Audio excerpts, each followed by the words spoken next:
खामोश वाकयात में नए आने वाले दोस्तों से गुजारिश है कि चैनल को जरूर सब्सक्राइब करें और बेल आइकन पर जरूर क्लिक करें ताकि हर नई आने वाली वीडियो का नोटिफिकेशन आपको बर वक्त मिल सके। तो चलते हैं आज के एपिसोड की जानिब। हैदर अपनी ड्यूटी पर वापस जा चुका था। हैदर को कोयटा में तैनात किया गया था।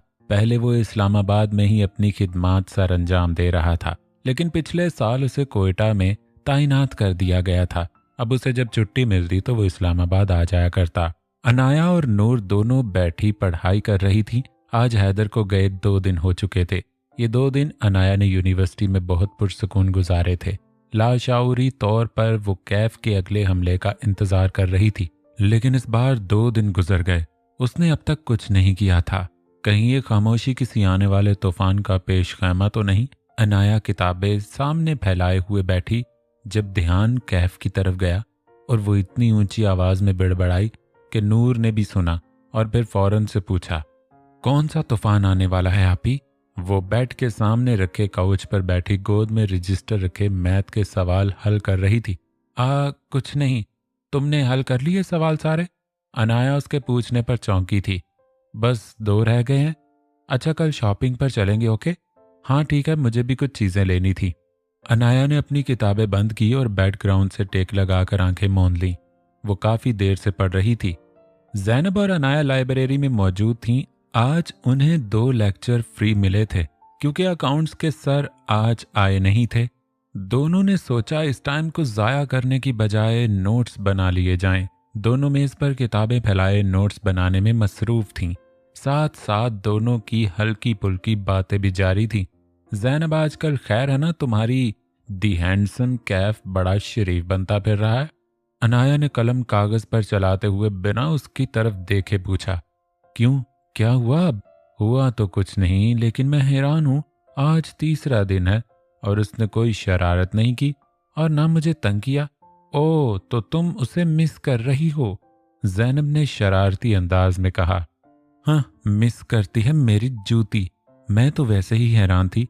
मेरी वजह से उसे 15 दफा असाइनमेंट बनानी पड़ी और उसने अब तक कुछ कहा नहीं। वैसे हो सकता है वो मुझसे डर गया हो। अनाया ने जताने वाले अंदाज में कहते हुए उसे देखा। तुम्हारी गलतफहमी है कि वो तुमसे डर गया। वो अपना बदला जरूर लेगा और देखना इस बार तुम्हारी खैर नहीं। ज़ैनब ने उसे डराया। अनाया ने पास पड़ी पानी की बोतल उठाकर उसकी तरफ फेंकी थी। जो ज़ैनब की गोद में गिरी तो वो हंस दी। तुम बदतमीज मेरी दोस्त हो या उस खबीस की? अनाया को तो गुस्सा ही आ गया था। जाहिर है तुम्हारी दोस्त हूं, लेकिन मैं तुम्हें हकीकत से आगाह कर रही हूं मेरी जान, क्योंकि जहां तक मैं उसे इतने अरसे में समझी हूं ना, वो चुप रहने वालों में से बिल्कुल भी नहीं। अच्छा, बहुत अच्छे से नहीं समझने लगी हो उसे? अनाया ने तंज किया। हाय, ज्यादा तो नहीं, लेकिन जैसे सबसे सुना है और देखा है ना, इतना तो जान गई हूं उस जैसा कोई नहीं। ज़ैनब इश्तियाक भरे लहजे में बोलते हुए किसी और ही दुनिया में पहुंची हुई थी। अनाया ने तासुफ से सर नफी में हिलाया था। मेरा काम खत्म हो गया, मैं कैफे जा रही हूं। अनाया ने अपनी चीजें समेटी। हाँ तुम चलो, मैं ये थोड़ा सा है कंप्लीट करके आती हूँ। ज़ैनब जल्दी से लिखने लगी। अनाया के जाने के बाद अभी कुछ पल ही गुजरे थे जब ज़ैनब को खुद पर नजरों का इर्तिका महसूस हुआ। उसने अपनी निगाहें उठाकर सामने देखा तो सामने दूसरी तरफ उमर बैठा था। उसके देखने पर वो गिड़बड़ा गया और फौरन सामने पड़ी किताब पर अपना चेहरा झुका लिया। ज़ैनब ने अपने कंधे झटके और दोबारा नोटिस बनाने लगी। सूरज के सिरकने से शाम ढलने लगी थी, जिसके बायस नारंगी आसमान सियाह पड़ने लगा। अनाया और नूर इस्लामाबाद के मशहूर सेंटोरस मॉल में मौजूद थीं। दोनों तकरीबन 1 घंटे से यहाँ शॉपिंग कर रही थीं। नूर, अब बस कर दो, सब कुछ तो ले लिया है। अनाया हाथ में शॉपिंग बैग थामे हुई थी। जी बस हो गया, चले कुछ खाते हैं, मुझे भूख लग गई है। इसके बाद मुझे एक बुक शॉप से एक नावल भी लेना है। मैं भी इकराम भाई को कॉल करके अंदर बुलाती हूँ कि ये बैग वो गाड़ी में रखें, क्योंकि मैं उन्हें लेकर मजीद नहीं चल सकती। अनाया ने जल्दी से फ़ोन निकालकर ड्राइवर को अंदर 2nd फ्लोर में आने का कहा था। शॉपिंग बैग इकराम भाई के हवाले करने के बाद दोनों 3rd फ्लोर पर आ गई थीं। दोनों अभी आगे ही बढ़ रहे थे कि सामने से आते कैफ को देखकर अनाया वहीं रुकी थी, जबकि नूर कैफ के साथ आई मिनाल से मिल रही थी। व्हाट अ प्लेजेंट सरप्राइज, तुम भी यहाँ आई हो? नूर मिनाल के गले लगते हुए बोली, तुम? ओ कम ऑन बास्केट, तुम मेरा पीछा कर रही हो? कैफ ने ड्रामाई अंदाज में कहा। उसकी बात पर अनाया होश में आई थी, जो उसे यूं अचानक सामने देखकर शॉक हुई थी। हा, वेरी फनी। अनाया ने उसकी बात पर आंखें घुमाई थी। आप लोग एक दूसरे को जानते हैं? नूर ने दोनों से पूछा था। बदकिस्मती से, अनाया बोलती इससे पहले ही कैफ ने जवाब दिया, जिस पर अनाया ने उसे घूरा था। ये मेरे भाई हैं कैफ, और भाई ये मेरी बहुत अच्छी दोस्त नूर। मिनाल ने मुस्कुराते हुए तारुफ करवाया था। आपसे मिलकर खुशी हुई है। नूर ने कैफ को देखकर मुस्कुराकर कहा था। लेकिन मुझे बिल्कुल नहीं हुई, अनाया बड़बड़ाई थी। कैफ और नूर दोनों ही उसकी बड़बड़ाहट सुन चुके थे, जिस पर नूर ने उसे अपनी कोहनी मारकर आंखों से ये क्या बोल रही है का इशारा किया था। ये मेरी अनाया आपी हैं, नूर ने मिनाल और कैफ को देखते हुए कहा। How come? कैफ शॉक होने वाले अंदाज में बोला। इरादा बस अनाया को चिढ़ाने का था, जिस पर मिनाल और नूर दोनों ने बेसाख्ता कैफ की तरफ देखा था। आई मीन आप इतनी स्वीट हैं, प्यारी हैं, और आपकी आपी? आपी लफ्ज को कैफ खींचते हुए चुप हो गया था। नूर इस बात पर कहकहा लगाकर हंसी थी, जबकि अनाया ने दांत पर दांत जमाकर गुस्से से कैफ को देखा, जो अपनी मुस्कुराहट जब्त करने की नाकाम कोशिश कर रहा था। भाई, मिनाल ने कैफ को आंखों से इशारा करते हुए मना किया। नूर तुम अपनी दोस्त से बातें करो, मैं वहां जा रही हूं, जब फ्री हो जाओ तो आ जाना, अनाया कहकर कैफ के पास से गुजर कर चली गई। नूर और मिनाल हल्की पुल्की बातें करने लगे तो कैफ अपने फोन पर मसरूफ हो गया, लेकिन गाहे बगाहे वो नजरें उठाकर सामने फूड कोर्ट में बैठी अनाया को भी देख रहा था। थोड़ी देर बातें करने के बाद मिनाल और कैफ चले गए तो नूर भी अनाया की तरफ बढ़ी, जो बड़े मजे से बैठी मिंट मार्गरीटा मंगवा कर पी रही थी। भाई, आपने बताया नहीं आप नूर की आपी को कैसे जानते हैं? कैफ गाड़ी ड्राइव कर रहा था जब साथ बैठी मिनाल ने पूछा। वो लोग मॉल से अब घर जा रहे थे। मेरी यूनिवर्सिटी में है, साथ पढ़ती है मेरे। ओह, तो इसीलिए आप उन्हें तंग कर रहे थे? लेकिन बुरी बात है भाई, नूर भी साथ थी, वो क्या सोचेगी कि मिनाल के भाई कैसे हैं? वो बड़े प्यार से अपने भाई को समझा रही थी। कैफ मुस्कुराया था। तुम फिक्र नहीं करो, वो तुम्हारे भाई के बारे में ऐसा कुछ नहीं सोचेगी, और वैसे भी मेरा और बास्केट का चलता है। बास्केट? नूर ने गर्दन मोड़कर कैफ की जानिब सवालिया नजरों से देखा। हाँ, वो तुम्हारी दोस्त की आपी, कैफ ने बताया। भला ये कैसा नाम रखा है आपने उनका? मिनाल हंसी थी। कैफ अब उसे अपनी और अनाया की पहली मुलाकात के बारे में बताने लगा। अनाया नाइट सूट में मलबूस आईने के सामने खड़ी अपने हाथों और गर्दन पर लोशन लगा रही थी, जब उसे अपने उकब से नूर की आवाज आई। यार आपी, मिनाल के भाई कितने हैंडसम है ना? हाय, मेरा तो दिल आ गया उन पे। नूर बेड पर चित लेटी कैफ के बारे में सोच रही थी। पता नहीं इन लड़कियों को क्या नजर आता है उसमें। नूर की बात पर अनाया ने मुंह बनाया था। नूर, तुम्हारा टेस्ट खराब हो गया या आंखें कमजोर हो गई हैं? उसकी बात के जवाब में अनाया ने कहा था। क्यों, क्या हुआ मेरे टेस्ट और आंखों को? नूर फौरन सीधी हुई। एक हाथ सर के नीचे रखे वो अब अनाया की पुश्त को देखने लगी। जाहिर है तुम्हें वो बंदर हैंडसम लग रहा है। अनाया पलटकर बेड तक आई थी। अरे आपने मुझे बताया नहीं, आप मिनाल के भाई को कैसे जानती हैं? नूर को अब याद आया तो जल्दी से उठ बैठी। मेरी क्लास में है वो। हाय, आपने मुझे पहले क्यों नहीं बताया? इतना जरूरी तो नहीं है वो कि मैं तुम्हें उसके बारे में बताती फिरूं। क्या इतना हैंडसम बंदा आपकी क्लास में आपके साथ पढ़ता है और वो जरूरी नहीं है? नूर को तो मानो सदमा ही हुआ था। तुम पागल हो गई हो क्या? और भी बहुत लोग पढ़े हैं, तो क्या सबका बताऊंगी तुम्हें? सबका नहीं, सिर्फ कैफ मुर्तजा का। नूर फिर से कैफ के ख्यालों में खोई थी। शर्म नहीं आती? अपनी उम्र और उसकी उम्र में फर्क देखो, और ऊपर से तुम्हारी दोस्त का भाई भी है। अनाया ने खुद पर कंफर्टर दुरुस्त करते हुए उसे शर्म दिलानी चाहिए। हाँ, मैं कब कुछ ऐसा वैसा कह रही हूँ, बस तारीफ ही तो कर रही हूँ। वो कहकर चुप हुई। वैसे आप ही ये कितना अच्छा है, मिनाल मेरे साथ पढ़ती है और हम दोनों इतनी अच्छी दोस्त हैं, और मिनाल के भाई और आप साथ पढ़ते हैं तो आप लोग भी दोस्त। वो रसानियत से बोल रही थी कि अनाया ने उसकी बात काटी। उस छिचोरे से मैं और दोस्ती? हाँ, मेरा दिमाग अभी इतना खराब नहीं हुआ। और अब बस करो उसकी बातें, लाइट ऑफ करो, मुझे सोना है। नूर ने उठकर लाइट ऑफ की और आकर लेट गई। वैसे आपको वो इतने बुरे क्यों लगते हैं? अंधेर कमरे में फिर से नूर की आवाज गूंजी। नूर। अनाया ने उसका नाम खींचते हुए उससे तंबी की। Okay okay sorry. नूर जल्दी से आंखें मूंद गई। अगले दिन यूनिवर्सिटी में कैफ और उमर कुछ लड़कों के साथ बास्केटबॉल खेल रहे थे। नताशा और कुछ लड़कियां वहीं फासले पर खड़ी उन्हें खेलता हुआ देख रहे थे। ये कहना बेहतर होगा वो खेल को नहीं सिर्फ कैफ को देखने में मगन थी। थोड़ी देर बाद अनाया का वहां से गुजर हुआ तो उन लड़कियों को कैफ को घूरता देखकर उसे ख्याल आया कि ऐसा भी क्या है इस कैफ में कि हर कोई उसका दीवाना है। यहाँ जैनब और बाकी लड़कियां और अब घर में नूर भी उसकी दीवानी हुई थी। अनाया ने नजरें घुमाकर कैफ की तरफ देखा जो बाल को जमीन पर उछालते हुए भाग रहा था। वाइट टी शर्ट और ब्लू जीन्स पहने सफेद चेहरा इस वक्त सुर्ख हुआ था, शायद धूप की वजह से। माथे पर बाल बिखरे हुए। जैसे ही कैफ ने बाल बास्केट में डाली उसके चेहरे पर मुस्कुराहट आई जिससे उसके गालों पर पड़ने वाले गड़े से वहां खड़ी हर लड़की को अपना दिल संभालना मुश्किल लगा। एक पल के लिए अनाया भी उसे महवियत से देखे गई। कैफ की नजर अनाया पर पड़ी तो उसे यूं देखता पाकर वो ज़ेरे लब मुस्कुराया। पीछे से आती जैनब ने उसे ऐसे बीच रास्ते में खड़ा देखा तो अपनी कोहनी मारकर उसे होश दिलाया। अनाया एकदम होश में आई तो लड़के अभी भी वैसे ही खेल रहे थे। अपनी इस हरकत पे वो खुद से ही खफा हुई। उसने पास खड़ी जैनब को देखा जो उसे सवालिया नजरों से देख रही थी। क्यों खड़ी हो ऐसे? चलो ना, जैनब ने कह के आगे बढ़ी तो अनाया भी उसके पीछे हो ली। जैनब और अनाया कैफेटेरिया में बैठी गर्मा गर्म समोसे खाने में मगन थी।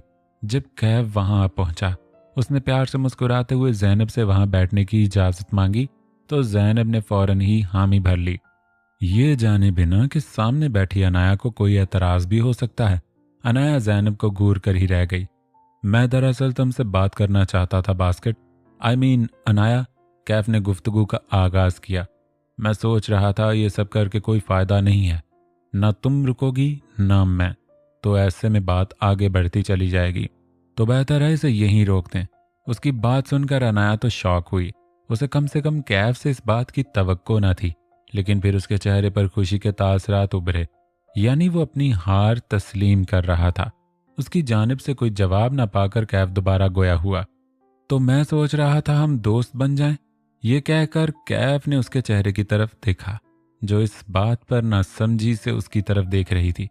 कुछ कहोगी नहीं? कैफ ने मुसलसल उसकी जानिब से खामोशी पर पूछा। क्या मतलब? मतलब हम दोनों दोस्ती कर लें? देखो ना, अब हम दोनों की बहनें भी इतनी अच्छी दोस्त हैं तो हम क्यों नहीं? हम क्यों ऐसे एक दूसरे के दुश्मन बने फिरें? कैफ ने तफसील से बताया। Very good idea. जैनब ने चहकर कैफ की बात को सेकंड किया था। कैफ ने उसको देखा और मुस्कुराकर सर को खम दिया और दोबारा से अनाया की तरफ मुतवज्जे हुआ। मुझे नहीं पता, लेकिन अगर तुम ये सब अच्छे नोट पर खत्म करना चाहते हो तो मुझे कोई एतराज नहीं। अनाया ने बिना उसकी तरफ देखे अपना जवाब दिया। गुड, तो हम दोस्त हैं ना? नहीं, अनाया ने साफ इनकार किया। तो कैफ को हैरत हुई। जैनब को तो उसके इनकार पर गुस्सा आया, इसलिए उसने टेबल के नीचे से अनाया को अपना पांव मारा। अनाया ने उसकी ओर देखा तो जैनब ने आंखों के इशारे से उसे कैफ की ऑफर कबूल करने का कहा था। मैं सोचूंगी। अनाया ने यूं इतनी जल्दी मान जाना मुनासिब न समझा, इसलिए ये तरीका अपनाया। Okay, no problem, take your time, मैं जानता हूं तुम हाँ ही करोगी। कैफ ने उसकी आंखों में आंखें डाले पूरा एतमाद सा कहा और वहां से उठ गया। हाउ स्वीट ना, जैनब कैफ के जाते ही बोली। स्वीट माय फुट, देखा नहीं तुमने? उसे अपनी शिकस्त साफ नजर आ रही थी। उसे पता था कि मुझसे ये जंग उसे महंगी पड़ेगी, इसलिए ऐसे कर रहा था ताकि उसका भरम भी रह जाए और मुझसे जान भी छूट जाए। रहने दो, रहने दो। पन्ने खां हो ना तुम कहीं की, जो वो तुमसे डरेगा। वो इतने प्यार से कह रहा तो मान जाती ना, इतने नखरे क्यों दिखा रही थी? तुम तो मुंह बंद रखो अपना, क्या जरूरत थी मुझे उसकी ऑफर कबूल करने का कहने की? उफ अनाया, हद होती है, अभी 2 साल हमने साथ पढ़ना है, तो कब तक यूं झगड़ती रहोगी कैफ से? अच्छा है ना, वो दोस्ती का हाथ बढ़ा रहा था तो तुम भी मान जाती, फिर सुकून से रहते। वैसे भी तुम दोनों की कोई जाती दुश्मनी तो है नहीं, यूनिवर्सिटी में तो ये सब आम है। जैनब ने उसे समझाया। अनाया को जैनब की बात ठीक लगी। रात के खाने की मेज पर फैसल साहब आए तो वहां साइमा बेगम डाइनिंग पर बर्तन लगा रही थी। मुलाजमा किचन से बर्तन लाकर उन्हें पकड़ाती और वो तरतीब से डाइनिंग पर रखती। बच्चियां कहाँ हैं? उन्होंने साइमा से पूछा। किचन में। आपकी बेटी पे भूत सवार है कि आज खाने में वो कुछ बनाकर हम सबको खिलाएगी, साइमा बेगम ने तासुफ से कहा था। वो नूर की हरकतों से बहुत तंग थी क्योंकि वो कुछ न कुछ एक्टिविटी करती रहती थी। कभी उसे पूरे घर को इंटीरियर डिजाइन करने का शौक चढ़ जाता, कभी उसे बेकिंग का क्रेज होता और कभी कपड़े डिजाइन करने का। अनाया और अपने मुश्तरका कमरे की सेटिंग वो हर 6 माह बाद बदलती रहती। उसे हर चीज में एडवेंचर चाहिए होता। वो उसे डांट कर आई थी कि कुछ बनाना आता नहीं, खामखा किचन को बखेरेगी। लेकिन वो कहाँ बाज आई थी। ये तो शुक्र था नया साथ थी, वरना उन्हें फिक्र थी कि कुछ उल्टा सीधा बना कर ना खिला दे। अरे वाह, यानी आज हमें अपनी प्यारी बेटी के हाथों का खाना मिलेगा, फैसल साहब ने मुस्कुराते हुए कहा। जी, अगर बन गया तो। साइमा बेगम कुर्सी खींचकर बैठ गईं। अनाया किचन से फ्राइड राइस की डिश लेकर निकली और लाकर डाइनिंग पर रखी। दिखने में तो अच्छे लग रहे हैं, फैसल साहब ने राइस देकर तज्जिया किया। अनाया भी कुर्सी खींचकर बैठ गई और फिर नूर हाथों में गर्मा गर्म चिकन मंचूरियन लेकर आई, जिसमें से निकलता धुआं ये बताने के लिए काफी था कि वो अभी अभी तैयार हुए हैं। टन टना, पेश खिदमत है फ्राइड राइस और चिकन मंचूरियन बाय शेफ नूर, उसने कहते हुए डिश डाइनिंग टेबल पर रखी। सभी उसके अंदाज पर मुस्कुराए थे। अरे वाह भाई, मेरी बेटी तो बहुत जिम्मेदार हो गई है, फैसल साहब ने राइस अपनी प्लेट में निकालते हुए मुस्कुरा कर कहा। नूर बेचैनी से उनके खाने का इंतजार करने लगी। फैसल साहब ने एक चम्मच राइस का खाया और फिर नूर की तरफ देखा। नूर ने सवालिया अंदाज में उन्हें देखा और फिर अपनी माँ और अनाया को। सभी एक पल के लिए खामोश हुए। बहुत शानदार बने हैं, फैसल साहब ने सराहा। नूर तो जैसे खिल उठी। उसने अपनी माँ की तरफ देखा तो वो भी हल्का सा मुस्कुरा दी। साइमा बेगम को पता था इसमें सारा कमाल अनाया का है, इसलिए इतना अच्छा खाना बन गया, वरना वो जानती थी नूर पहली बार में कभी इतना अच्छा नहीं बना सकती थी। शुक्र है तुम पास थी, वरना मुझे लगा आज रात का खाना बाहर से ही आएगा, साइमा बेगम ने पास बैठी अनाया की तरफ झुककर आहिस्ता से कहा। अनाया ने सर हिलाकर अपनी मुस्कुराहट जब्त की। यह मंजर मुर्तजा मेंशन का था। कैफ सामने रखे चॉकलेट केक पर झुककर कैंडल्स लगा रहा था। फिर उसने अपनी जीन्स की पॉकेट से फोन निकाला और कॉल मिलाई। आप अब तक रूम में हैं? मैं केक ले आया हूं। दूसरी जाने फोन उठाया गया तो कैफ ने फौरन कहा, हाँ हाँ आ रहा हूं। उन्होंने फोन बंद किया और नजर पास लेटी अपनी जोजा को देखा, जो सो चुकी थी। वो धीरे से उठे और कमरे से बाहर निकल गए। उनके जाते ही राबिया बेगम ने अपनी आंखें खोल दी और सामने अपने कमरे के बंद दरवाजे को देखती रही। मुर्तजा साहब लाउंज में आए तो कैफ को अपना मुंतजर पाया। कैफ ने उनके आते ही अपनी जीन्स की पॉकेट में एक बार फिर हाथ डाला और लाइटर निकाला और झुककर केक पर लगी कैंडल जलाई। इस जल्दी में वो ये भूल चुका था कि वो किसके सामने लाइटर निकालने की गलती कर चुका है। कैंडल्स जलाकर कैफ ने लाइटर वापस रखा और केक उठाकर जैसे ही वो मुड़ा, मुर्तजा साहब गुस्से से उसे घूर रहे थे। व्हाट? कैफ ने उनके ऐसे दिखने पर पूछा। ये लाइटर क्या कर रहा है तुम्हारे पास? थोड़ा सख्त लहजे में पूछा गया। कैफ गड़बड़ा गया लेकिन फिर संभल कर बोला, स्मोकिंग करता हूँ। जाहिर है डैड, कैंडल जलाने के लिए लाया हूँ। जहां कैफ के स्मोकिंग का नाम लेने पर मुर्तजा साहब के माथे पर बाल आए थे, वहीं फौरन उसकी वजाहत पर उनके बाल गायब हुए और फिर सीढ़ियों की तरफ बढ़ गए। बाल बाल बच गया, कैफ उनके पीछे जाते हुए बड़बड़ाया। रात के 12 बजने में कुछ ही पल बाकी थे। मिनाल अपने बेडरूम में मौजूद खिड़की के पास खड़ी आसमान पर निकले चांद तारों को देख रही थी। वो आज पूरे 19 साल की होने वाली थी। वैसे तो वो 11 बजे तक सो जाया करती थी, लेकिन आज अपनी सालगिरह के लिए वो जाग रही थी। उसके कमरे का दरवाजा खुला था, जहां से मुर्तजा साहब और कैफ हैप्पी बर्थडे कहते हुए अंदर आए। मिनाल उनको देखकर बेख्तियार मुस्कुराई। कैफ ने केक उसके स्टडी टेबल पर रखा। मुर्तजा साहब ने मिनाल को अपने सीने से लगाकर बर्थडे विश किया। चलो भाई केक काटो अब। कैफ ने उसके कंधे पर बाजू फैलाया। डैड, मॉम, एक लफ्ज में मिनाल ने अपनी मां की गैर मौजूदगी का पूछा था। मुर्तजा साहब की मुस्कुराहट फीकी पड़ी, जबकि कैफ एकदम संजीदा हुआ था। कमरे में मौजूद तीनों फर्द जिस औरत से सबसे ज्यादा मोहब्बत करते थे वो उनकी जिंदगी में होते हुए भी कहीं ना थी। और कमरे के बाहर खड़ी राबिया बेगम बेबसी का शिकार थी। वो अंदर जाना चाहती थी, अपनी फूल जैसी बेटी को सीने से लगाना चाहती थी, लेकिन उनके दरमियान दूरियां इतनी बढ़ गई थीं कि वो चाह कर भी हिम्मत नहीं कर पाई। और यूं ही कमरे के दरवाजे को देखती वो वापस पलट गईं। अनाया और ज़ैनब यूनिवर्सिटी के ग्राउंड पर नीचे घास पर बैठी क्लास में होने वाले आज के लेक्चर को डिस्कस कर रही थी। थोड़े ही फासले पर 2-3 लड़कियां कैफ को घेरे खड़ी थीं और कैफ अपने मखसूस अंदाज में ही उनसे मुस्कुरा कर बातें कर रहा था। कैफ की नज़र अनाया पर पड़ी तो अनाया ने भी उसी वक्त निगाहें उठाकर देखा था। कैफ ने हाथ के इशारे से उसे हेलो किया था। अनाया ने सिरे से उसे नज़रअंदाज किया और अपना चेहरा वापस मोड़ लिया। कैफ उसकी हरकत पर सब्र के घूंट पीता रह गया। वो वाहद लड़की थी जो उसे बिल्कुल लिफ्ट नहीं करवाती थी, वरना ऐसा हो ही नहीं सकता था कि कैफ किसी को मुस्कुरा कर देखे और अगला शख्स ऐसी बेरुखी दिखाए। उसकी एक मुस्कुराहट पर लड़कियां अपना दिल हार जाती थीं और एक ये लड़की थी। कैफ ने बेख्तियार सोचा और फिर पास खड़ी लड़कियों से एक्सक्यूज करता हुआ अनाया की जानिब बढ़ गया। कैफ उनके पास ही नीचे घास पर बैठ गया। हाय गर्ल्स, कैफ ने मुस्कुराकर दोनों से कहा। ज़ैनब ने उसी के अंदाज में खुश होते हुए उसे हाय कहा था, जबकि अनाया खामोश ही रही थी। कैफ ने उसके ना जवाब देने पर उसकी तरफ देखा था। वो बिना किसी तासुर के इधर उधर देखती रही। लगता है तुम अब तक खफा हो मुझसे? कैफ ने पूछा। नहीं तो, अनाया ने 2 लफ्जों में जवाब दिया। तो फिर इस तरह के बर्ताव की वजह जान सकता हूं? अगला सवाल पूछा गया। कैसा बर्ताव? जवाब फिर 2 लफ्जों में आया। पास बैठी ज़ैनब का दिल किया अनाया का गला ही दबा दे।